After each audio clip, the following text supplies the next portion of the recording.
Monarch butterflies are disappearing and time may be running out. That is the findings of a new report from scientists from UGA and Emory. Populations of the eastern monarch butterfly have fallen by about 80% since the 1990s, one of the steepest declines of any well-known pollinator.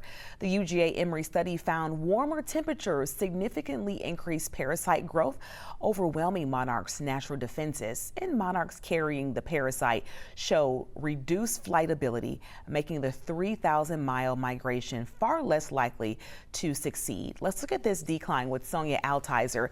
She is the lead author of this study and professor at the UGA College of Agricultural and Environmental Sciences. We're glad to have you with us. Now, for viewers who may not follow monarch science closely, what problems were you trying to solve with the study?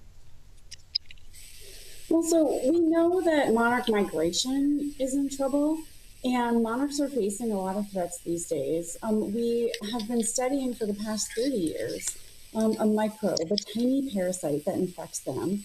And what we've seen is that the number of monarchs that are infected with this parasite has gone up over time. We also know that in warmer places, monarchs tend to have a higher chance of being infected with this parasite. So like in the southeastern United States, along the Gulf Coast, we see a lot of infected butterflies. And so we thought, well, maybe there's something about temperature and heat that is benefiting the parasites. And because these parasites can make it harder for monarchs to migrate, it's important to answer this question. So what is a specific parasite you study and how does it actually hurt monarch butterflies? What's it doing? Well, this parasite's called Ophreucystis electrospira, so we just call it OE for short.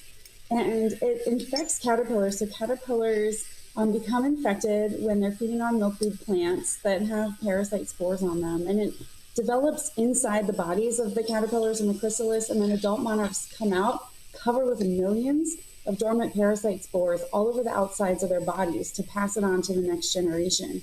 And butterflies that are infected, they tend to be a little bit smaller, they live shorter lives, they reproduce less well, and they migrate less well. So this really is a debilitating disease for monarchs. And if they have to migrate, you can think about it. If you have the flu and you had to run a marathon, you probably wouldn't do very well. And it's the same thing for these butterflies. Some of them have to migrate, thousands of miles to get to their overwintering sites in Mexico in the fall. And if they're heavily infected, they often drop out of the migration and don't succeed.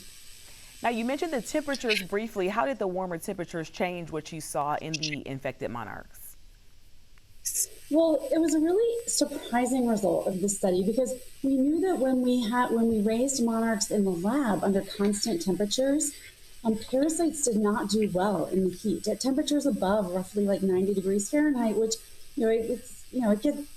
there's many days in the summer here in Georgia where it's above 90 degrees. But at those temperatures, the parasites don't survive well. They don't infect the monarchs very well. And so we thought when we moved out into the field under natural conditions that we'd see the same thing. And so we put milkweed plants and caterpillars out in the field. We covered them with tiny little greenhouses to elevate the temperatures around them. And then what we saw was actually the opposite. When monarchs were raised under warmer temperatures, they were actually more likely to become infected. And then some of the plants that they feed on have toxins that monarchs can concentrate in their own bodies and defend themselves against predators and parasites.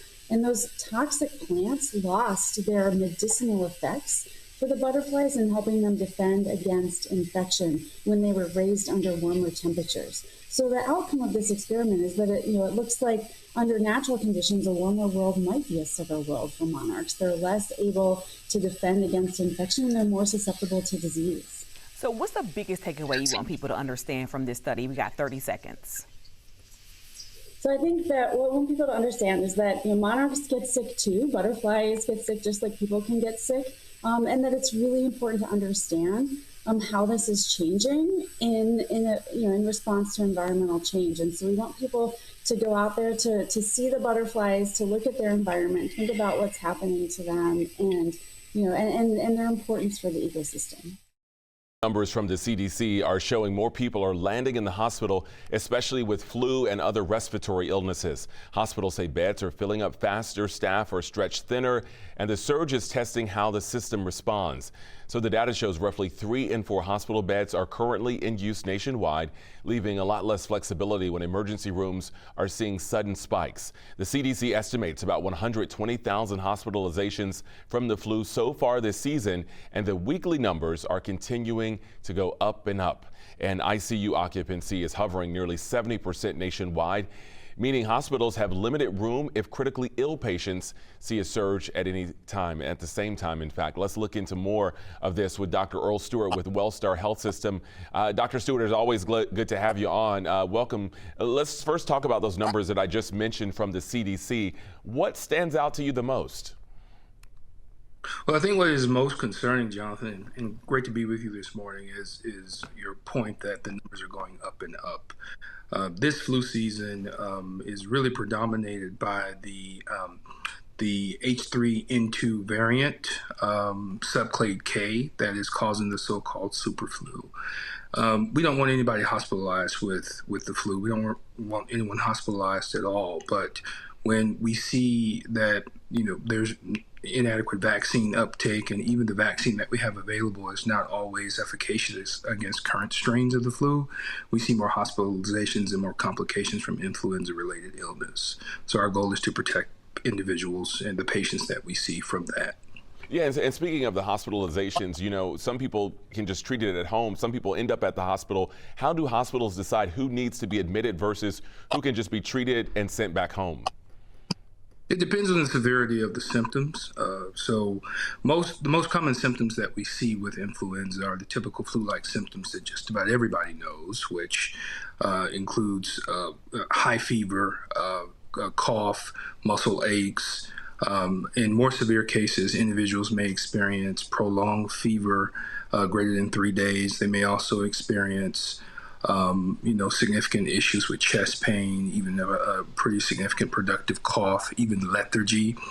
But what hospitals have to decide is based on a patient's underlying medical conditions. Are they immunocompromised? Are they individuals with cancer on chemotherapy? Are they individuals who are diabetic, that specifically if the diabetes is not well controlled, that makes individuals more susceptible to more severe forms of influenza-related illness.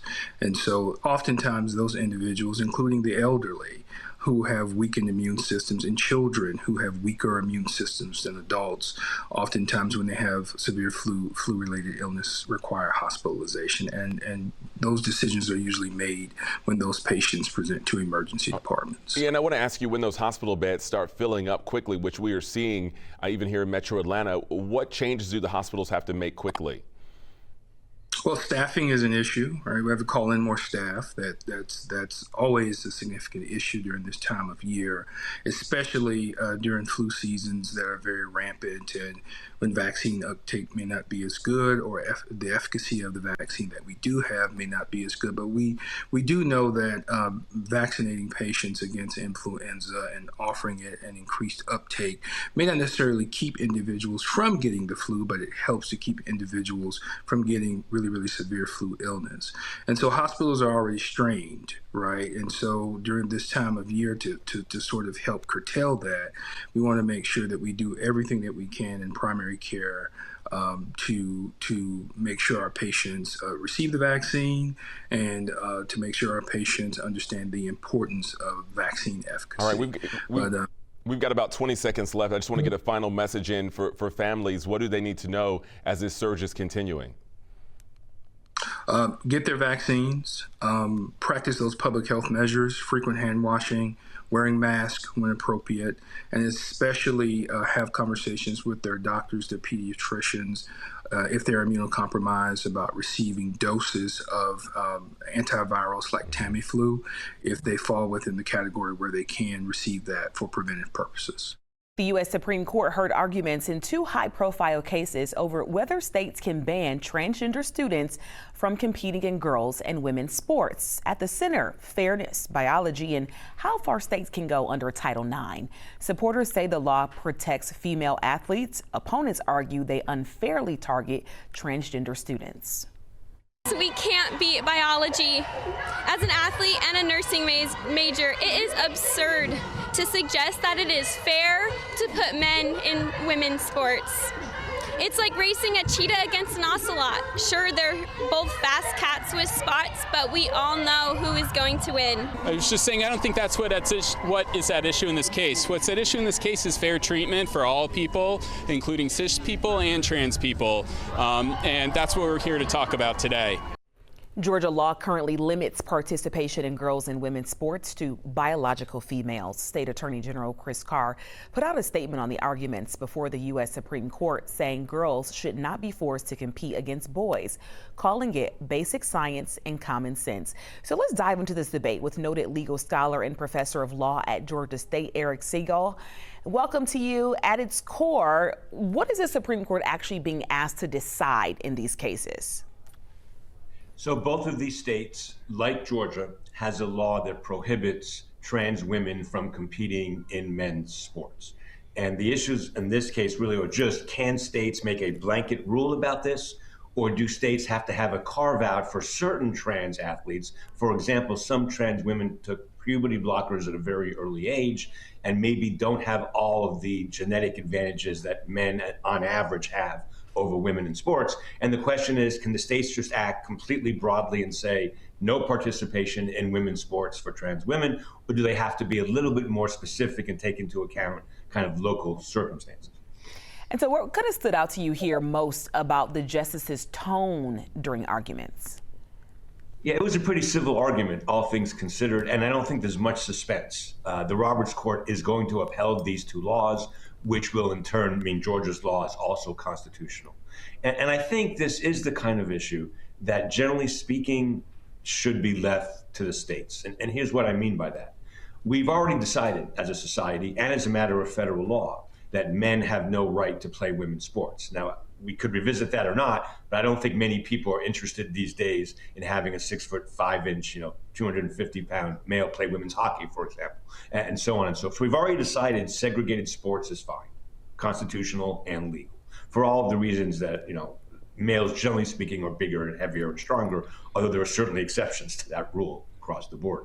So then the question becomes, do we have to make an exception for people who were born with male biology at birth but now identify as women? And as a policy matter, I think it's a close call, and I think reasonable people can disagree on the answer to that question. The question before the Supreme Court is who decides? 9 lawyers sitting in Washington, or the states of Idaho and West Virginia and Georgia, or local school boards? And I have to say, I think the court was siding, it's pretty obvious, with the idea that states should decide this question. There's nothing in the Constitution that specifically speaks to it.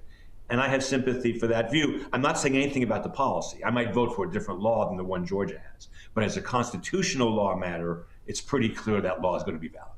You think this is more about sports or about how the law defines sex under Title IX?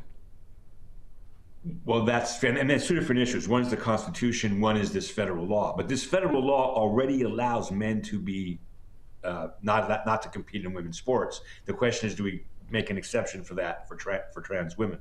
No, this is obviously a culture war issue. In fact, one of the women in these two cases says she's not going to play any more sports and wants the case dismissed. She was the original plaintiff. The other, in West Virginia, there's one woman in the entire state that this law applies to. I don't know how many athletes there are in Georgia, but I know there are very, very few.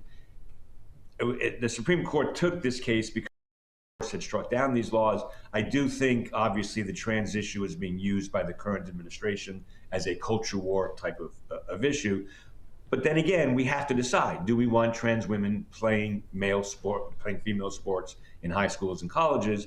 And I just think that's a tough issue, and how I would vote is irrelevant. I don't think either the Constitution or Title IX provides an answer to that question. I think states are allowed to come up with their own answers to that question, even if I personally might disagree with those answers. Tensions keep escalating in Minneapolis in the wake of an ICE agent shooting and killing Renee Good. And now President Trump is threatening to invoke the Insurrection Act, a rarely used law which could put U.S. troops on city streets, even though state leaders say they never asked for that kind of help. At stake this morning, where is the line drawn between federal authority and local control, and who ultimately decides when law enforcement crosses it? Here to help us understand all this is Dr. Thaddeus Johnson, an assistant professor in Georgia State's Department of Criminal Justice and Criminology. Before that, though, he spent a long career in local law enforcement. So the perfect person to talk to this morning. Thad, I guess we'll start with this difference between federal agents and local police. You know, when it comes to boots on the ground, how should we understand about how those roles differ? Yeah, absolutely. So the first thing, and first of all, thank you, Dan, for having me this morning in this conversation. So first, let me say, when you think about local matters, whether it's traffic control, whether it's public safety in communities, community building, this has generally been a local matter. You've had federal task force where the local and the feds have worked together, and that has led to beautiful outcomes when it comes for our communities. But when they start talking about patrolling our city streets and our state highways, that's starting to look a little bit different. It's a little bit different than what we've ever seen. So normally what we've seen as when it comes to the federal government, whether it's gang ties, whether it's with firearms, whether it was drugs or things crossing state lines, you've seen them work together, and they generally handle those things that fall at their purview on their property. But this is kind of moving to places that this is unprecedented in what we've seen, because again, even in the task force, it's usually led by local authorities and supported by the federal government. And now, speaking of unprecedented, there's talk of the president possibly invoking the Insurrection Act. The last time that was used back in 1992 during the LA riots. So, I mean, how is using the military for law enforcement fundamentally different from using police officers or the National Guard? How could that really change the situation there in Minnesota? Well, one thing, they don't have the training for urban policing in particularly. They're not trained in particularly in doing traffic control. They're not a traffic control agency, so making stops for running red lights or tags and things of that nature. And so also when you bring the military in, it breeds fear in the community that already has a fragile relationship with law enforcement in many times. And so when you start to bring them in, people start to not cooperate with law enforcement. They don't know if the local law enforcement is in control or if the actual federal government is in control. When they call 911, who's going to answer the phone, right? And so usually you can see the military come in with National Guard to help support with protests. We saw that in Atlanta before, but never so where you have 3,000 federal officers who 3 or 4 times the size of the local police department. Again, I keep using the word unprecedented, but this is definitely what it is. And this is the thing, the military and federal authorities will leave at some point, and it's going to hollow out that relationship. It's going to hollow out the authority and undermine the authority of the local leaders long after the military is gone. So it's going to be a lot of stuff left in the wake that often the federal government won't have to deal with. A highly unusual move made by the federal government. The FBI raided the home of a reporter for the Washington Post, seizing laptops, phones, and other devices as part of a leak investigation tied to classified information. Now, the journalist is not accused of any crime, but the search itself is raising some serious questions about where the line sits between national security and freedom of the press. Let's examine what's at stake with Nor Benitez. Sorry if I butchered your last name, Nor Benitez, the senior counsel and director of digital justice and civil rights for the advocacy group Free Press. In one sentence, why should people who are not journalists care about this case? Well, it's highly unusual for the government to enter someone's home regardless of whether they're a journalist, and that should concern all of us. I think also knowing that we're in a climate now where journalists are under threat from the White House. They're also under threat from Attorney General Pam Bondi. The environment around press freedom is weakening, and that should chill all of us if we're thinking about how we access information, where we're getting our news, and whether the federal government can influence how journalists do their jobs. And so traditionally, where is the line drawn between investigating a leaker and targeting a journalist? That's a great question. And, I think this is just as a general incident, really unusual. Government invasion into someone's home and into a reporter's home, the seizure of their journalistic materials, that is exactly the kind of scenario that our Constitution was intended and conceived of to protect. So the First Amendment should limit the ways that the government can do something like this. Not to mention, there are other federal laws on the books that would protect a journalist and their materials, like the Privacy Protection Act. So I think actually we're pretty far beyond the line of what is acceptable. Now, the government did execute a search warrant. They took a number of items, as you mentioned, but we really don't have details about what the search warrant contained. And ultimately, if there were any sources that the journalist had, those were protected materials because of their journalistic duties. What message do you think this sends to reporters who cover national security or government accountability? I think it sends a chilling message, obviously. Journalists like you, like others, are meant to inquire, to give communities information. That might sound corny, but that's really what the Fourth Estate was intended to do. And journalists now might think twice about whether they can pursue a source.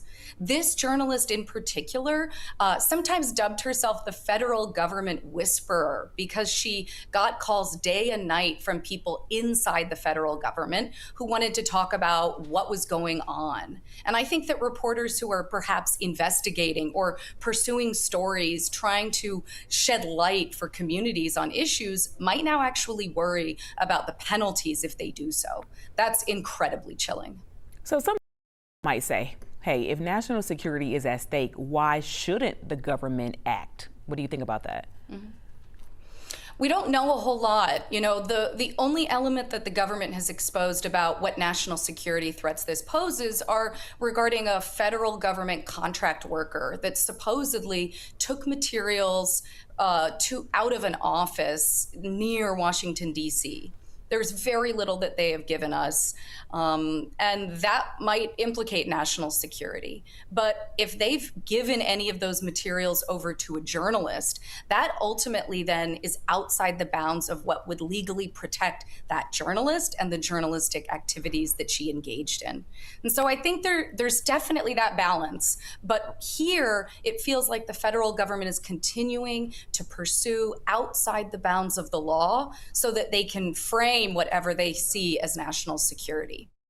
President Trump sent a message to Norway's prime minister, linking his aggressive stance on Greenland to last year's decision not to award him the Nobel Peace Prize. He has also threatened new tariffs on multiple European NATO members unless Denmark agrees to sell Greenland. President Trump continues to insist that the U.S. must control Greenland, framing it as a national security issue and questioning Denmark's claim to the territory. We have to have it. They have to have this done. They can't protect it. Denmark, they're wonderful people. And I know the leaders, they're very good people, but they don't even go there. And, because the boat went there 500 years ago and then left, that doesn't give you title to property.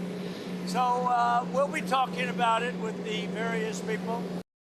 All right, so right now let's get some analysis on all this with Professor Andra Gillespie, a regular here on 11 Alive Plus. She's from Emory University's Department of Political Science. Andra, always great to have you on. So let's talk about it. At its core, what is this big fight over Greenland really about? Is it security, power, politics, or something else? Well, I think power is definitely at the core of it.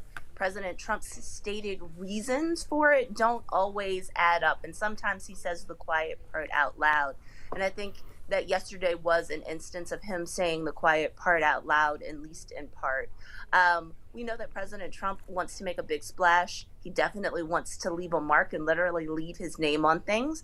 And expanding U.S. territory would be something that hasn't been done in a really long time in the United States. So it's something that he would stand out for relative to his recent predecessors.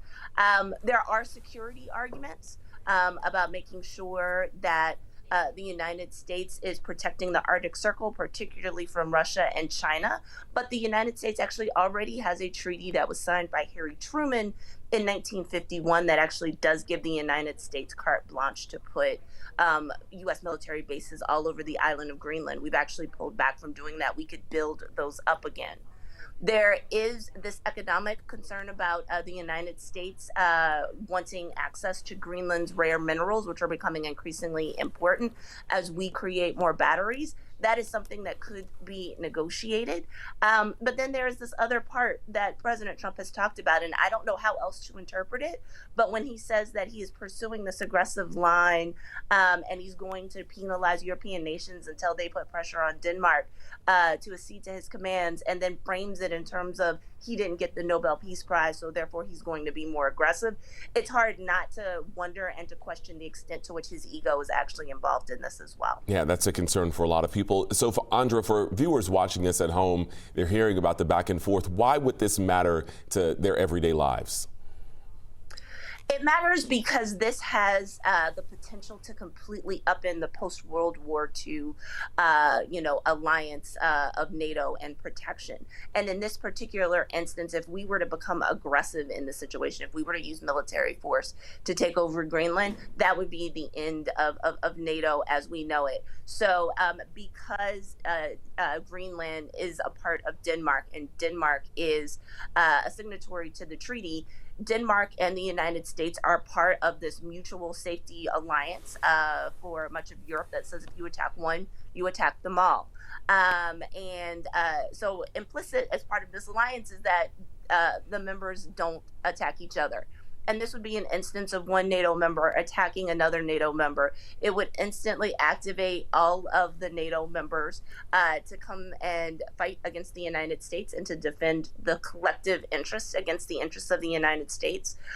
It would completely ruin the post-World War II alliance that has been built and actually been expanded after the dissolution of the Soviet Union. So this is something that's very serious. It's also serious if we think about sort of other sort of international bodies that I know President Trump is not particularly a fan of, but the idea of engaging in an aggressive action against another country is actually against international law as well. So, I think the question here is, one, why do we want to buy a part of another country, especially when we can take advantage of the resources through our strategic alliances? And then two, if it escalates, what are the consequences of doing that? And we would actually be in the wrong if we did that. Finally, I think it's really important to keep in mind that recent public opinion surveys suggest that the majority of Americans do not support this. Yeah, and that includes a non-trivial number of Republicans. New safety concerns over ICE detention facilities in Georgia after a Mexican national died while in custody in Clayton County. ICE officials say 34-year-old Herbert Sanchez Dominguez died at a processing center on January 14th, just days after his arrest.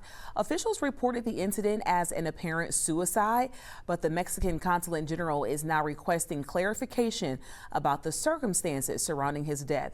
Sanchez Dominguez is the fifth person to die in ICE custody in the country this year.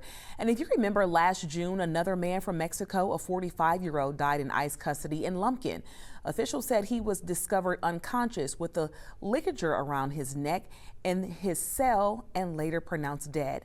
However, the cause of his death is still under investigation. So these two incidents, along with recent shootings during immigration operations in cities like Minneapolis and Portland, now raising some serious questions about the enforcement practices. Joining us now to talk more about these detention centers is Amilcar Valencia, the executive director of El Refugio, an organization that helps migrants start being held at the detention centers and helps their families as well. So tell us, why are these advocates calling for more transparency from federal authorities in this particular Georgia case?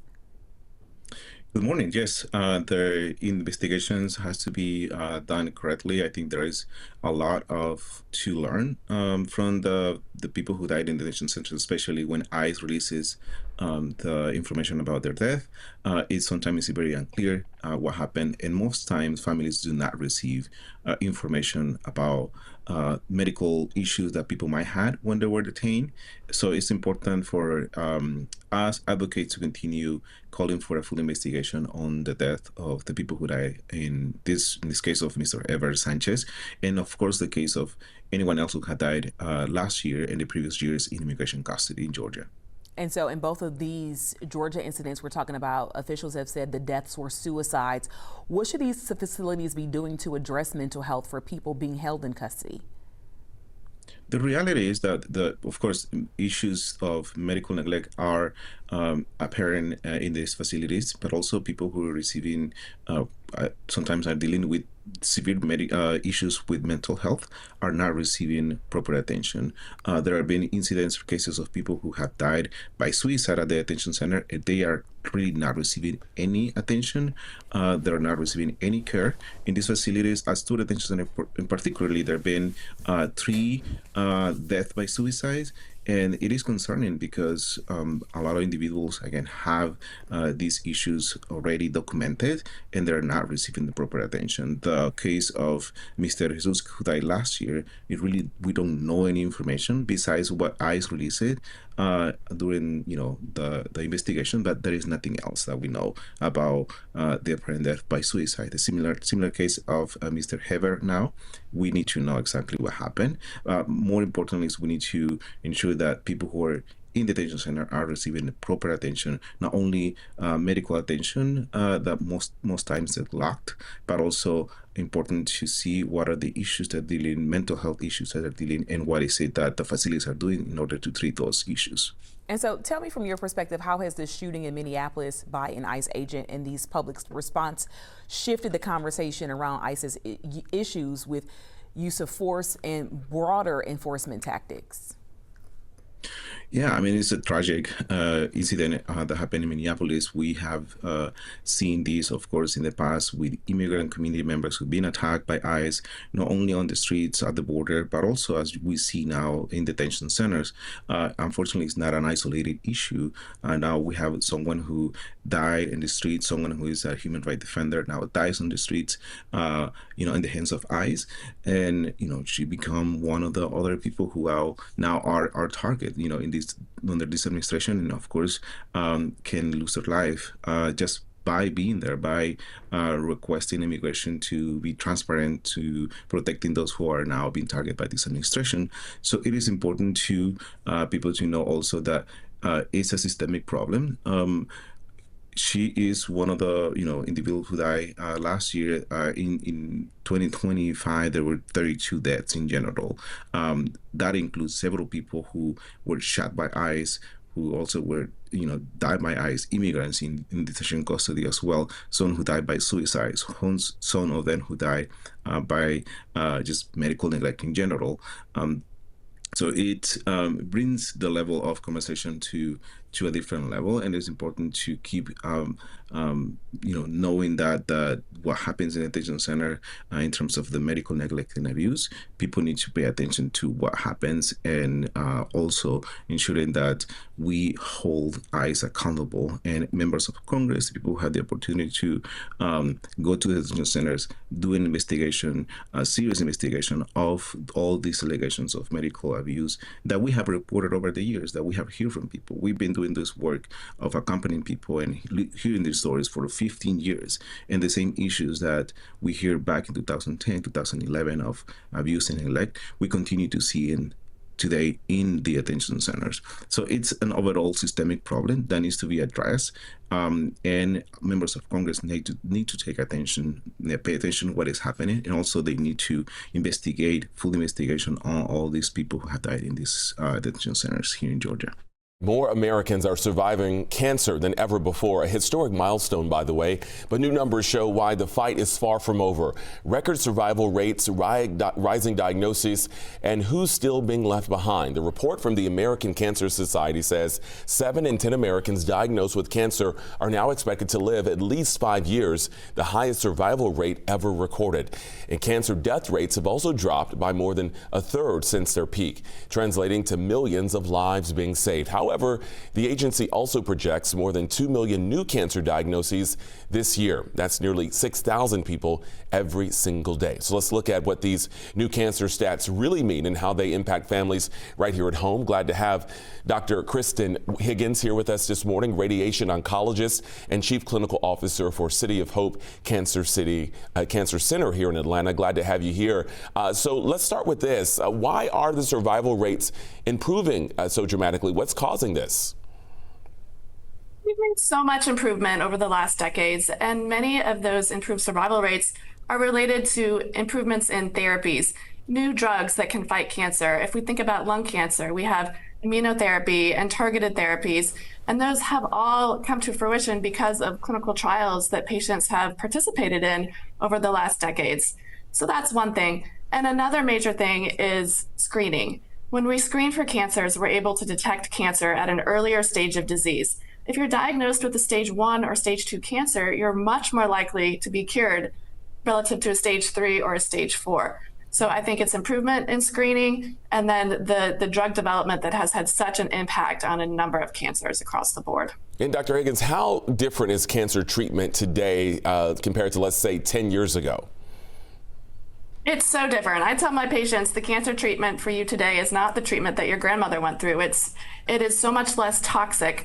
For example, radiation therapy, the side effects are much more tolerable. Many of our patients are going through working every day, fitting their cancer treatment in and maintaining normal lives. And that's really what we want. We want our patients to be able to fight cancer, but continue to live a full life with their community. You know, and how often do you see cases where earlier screening, people coming in earlier, could have changed the outcome? I see it every day. I want to double down on lung cancer, for example. Only about 10% of patients who are eligible for lung cancer screening in Georgia are getting a CT scan, and that can save lives. It's so important that if you are a patient, that when you go to see your primary care doctor, ask them, am I eligible for screening for lung cancer? Am I getting all of my screening studies? It's things like mammograms, colonoscopies, pap smears, CT scans. These are all the tools that are really going to further improve upon these survival rates that we're seeing. Yeah, it all really does matter. And how much does perhaps geography, where you live, affect the cancer outcomes? It continues to affect outcomes, unfortunately, and it's all about access. There are people living in our state that don't have access to primary care physicians, people that live in more rural communities that can't get out there and get those screenings. And that's where we really need to double down the efforts. And we need to bring screening to these patients, screening vehicles that go out to the community and help these people get these studies that they need to diagnose the cancers that could be there that they don't know about. It's about education as well, educating people about the importance of prevention, and also about lifestyle modifications that we can make every day to reduce our risk of cancer. Yeah, and Dr. Higgins, what keeps you optimistic as an oncologist, even on some of the hardest days? I think seeing the way that patients and their families really rally around a patient when they're diagnosed with cancer to get them through their treatment, even though it's a resource-intensive treatment to come for radiation therapy every day and chemotherapy, I just love seeing the way that people are so giving, donating to the cause. At City of Hope, we see a lot of generosity when it comes to rallying around our cancer patients. The IRS is open for business, and this upcoming tax season will look very different from the last few years. The IRS will start accepting federal returns January 26th. That this coming Monday for you, and early filers typically see faster refunds, especially with direct deposit. The Georgia Department of Revenue says filers in the Peach State will use a new flat income tax rate this year, changing how refunds and balances owed shake out statewide. Georgia has also raised its standard deduction up to $24,000 while eliminating most personal exemptions. Joining us now to break this all down, make it make sense for us, is Mark Stieber, Senior Vice President and Chief Tax Officer at Jackson Hewitt. All right, so Mark, so glad to have you with us. You oversee tax policy and strategy nationwide. Tell us what changed this year that most taxpayers still don't realize yet. Well, I'm amazed at how many people didn't realize the big, beautiful bill touches tens of millions of Americans. New deductions for tips, for overtime, a new senior deduction for automobile interest if your car is assembled here, a new state and local deduction for salt taxes, and a whole lot more. You touched on some of the Georgia ones, but similar on the federal, larger standard deduction, larger child tax credit, and more on everybody's paper this year. So watch out for those things. A lot more money at risk. So when you look at Georgia specifically, are you seeing more people unexpectedly owing instead of getting refunds? We've seen that over the last few years nationwide, and there's a variety of reasons. More people have side hustles or crypto, and they're not really doing withholding like you do if you're an employee. But we think that's going to change this year under the big, beautiful bill with all those new deductions that I talked about. Plus, a lot of people have kind of gotten wise to that I need to pay money in throughout the year if I'm self-employed or I have crypto gains. So we're thinking that this year is going to be a much bigger year for tax refunds for a lot of reasons, the least of which is the big, beautiful bill and all those big new tax deductions that are coming, plus life changes as well. From a compliance standpoint, where are taxpayers most likely to get tripped up and trigger delays or even audits for themselves? Yeah, a lot of mistakes can happen on a tax return, especially if you do it yourself. The one thing that I see that causes a lot of pain and consternation and delays, as you point out, is when you try to get close or you guesstimate or estimate an amount. And that's not the way the IRS or your state works. Those numbers have to match up and match up precisely with what the IRS has on their system, on your W-2, your 1099, your K-1, and all the rest. So don't try to get close when you're doing your taxes. And that's why being organized, especially now when those forms are starting to come in. So if you think you remembered one and it was about $8,000, about doesn't cut it. You got to be exact, or the IRS is going to perfect that return, and that can add weeks to the delay on your refund timing. So we know the IRS is now leaning harder on digital reporting. How aggressive should taxpayers expect enforcement to be this year? Well, I don't know about so aggressive, but they do have a lot more tools in their toolbox. They have a lot of details on electronic data, W-2s, 1099s I mentioned, but cryptocurrency, side hustle, those cash transfers on those electronic platforms, and all the rest. So if you're thinking the IRS won't know about it, or you've been given bad information by your tax friend Uncle Bob, that really doesn't matter, that's a hobby or that's a side hustle, make sure you understand the rules and make sure your tax pro knows that you've got that activity, because you do need to be precise with the amounts, and you also do need to be accurate. Otherwise, you risk the interest of the IRS. But what I'll tell you is this, Aisha, most people, hurt themselves by leaving things off their tax return. There's a lot of great deductions for your side hustle. There's a lot of ways to reduce your gain on your crypto by taking attention to your basis. There's a lot of really good rules. So leaving it off might sometimes seem like a good idea, but that's usually not in alignment with the law, and it usually costs you money because of some of those great tax breaks. So talk to a trusted, experienced tax pro. They can get you a bigger refund legally and assuredly faster. How about a reason to smile? Cox Mobile and Boys and Girls Club of America are giving teens a national platform through a phone case design, and they're awarding $25,000 worth of scholarships and technology grants. One of the finalists from in our backyard in Middle Georgia, Tabis from the Boys and Girls Club of Central Georgia, Murphy Felton Tyndall Club. And we have actor and TV host Mario Lopez back as a judge this year, alongside Boys and Girls Club Youth of the Year Jimena, joining us live this morning. Jimena, Mario, great to see you, and good morning from Atlanta. Good morning. Thank you for having us. Yeah, it's great to have you guys. Let's talk about Tabis here from Middle Georgia. And when you saw his design, what stood out to you? Oh, it was special. And all these kids that took the time to do this, I think not only have a great opportunity for themselves, but just really raising the awareness level of what the clubs are all about. And last fall, Cox invited these high school students across the nation to submit a phone case design for a chance to win 2 scholarships for $25,000. And we're here today to celebrate the 22 finalists, one of which is in your neighborhood there, who are a step closer to winning it. And one, Jimena here, who's a wonderful young lady from South Texas. And we just want to say congratulations. And in March, we're going to announce the winners. And Jimena and I, along with the panel of judges, are going to select them. And the public is going to select the second winner, fan favorite. Very good. Jimena, you've been in their shoes not too long ago. What advice would you give Tabis and some of the other finalists right now? Yes, well, I would say it's to follow your passions and to truly try to demonstrate, the impact of the Boys and Girls Club and what you are so passionate about. For me and so many other teens, having this access to technology can really put the world within reach. And this year's team definitely highlights this message, because using this connectivity in smart and responsible ways can truly make a difference in pursuing our goals and our full potential. Today's teens are the next generation of leaders, and it's important to feel seen, to feel supported, and to be connected, because it makes all the difference in pursuing our dreams. It's been such an incredible journey to see all of these finalists' artworks, and we truly understand that every dream is possible through this connectivity.